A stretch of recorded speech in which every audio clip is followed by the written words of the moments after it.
1 in 300 animal welfare complaints at UK farms lead to prosecution study. Just 1 in 300 complaints about animal welfare at UK farms led to a prosecution over the last 4 years, with half of the accused holdings not even inspected, analysis has shown. A report by Animal Equality and the Animal Law Foundation also said that fewer than 3 in 100 of the UK's estimated 291,000 farms had an annual inspection by a public body between 2018 and 2021. The charities said there is less than one inspector for every 205 farms, and the risk-based regime means higher risk farms, those that have been the subject of a complaint, for example, are prioritised, but even they are not always inspected. To stay up to date with latest top stories, make sure to subscribe to this YouTube channel by clicking the button above this video. Abigail Penny, the executive director of Animal Equality UK, said, "Non-compliance is endemic, evidenced time and again through undercover investigations, and now further bolstered by the data revealed in this report. Pigs are having their tails cut off, cows are unable to walk or stand,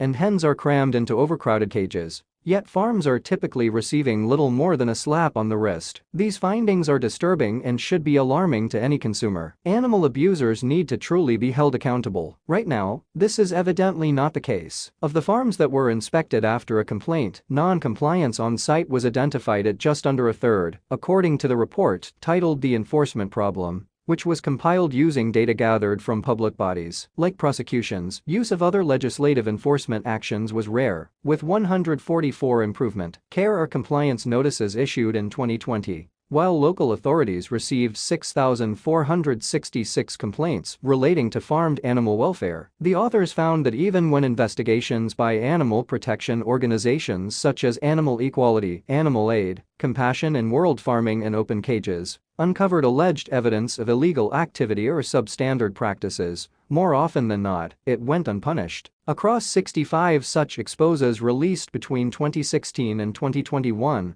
approximately 7 in 10 resulted in no subsequent formal enforcement action, they found. The report says that with more than 180 public bodies responsible for legal oversight and enforcement, including local authorities, inconsistencies and confusion have arisen. The disjointed nature of regulation and law enforcement has enabled a lack of continuity, enforcement and accountability. The Department for Environment, Food and Rural Affairs is charged with overseeing policy enforcement in England, and the devolved governments have responsibility in Scotland, Wales and Northern Ireland. But in England, Scotland and Wales, day-to-day enforcement is in the hands of the Animal and Plant Health Agency, AFA, and local authorities. Edie Bowles, a solicitor and the executive director of the Animal Law Foundation, said, "The problem exists across all areas of animal law. What makes it particularly jarring for farmed animals is not only the extent of the problem, but the constant proclamations that the UK has some of the highest animal welfare standards on farms and slaughterhouses in the world. If these standards only exist on paper and are not upheld in practice, the value of those laws is rendered questionable at best and redundant at worst." The AFA said, "We take breaches of animal welfare legislation very seriously and investigate every allegation that is reported to us." The Scottish government also said it takes animal welfare very seriously, while the Welsh government said it was a priority and referenced the AFA's control regime.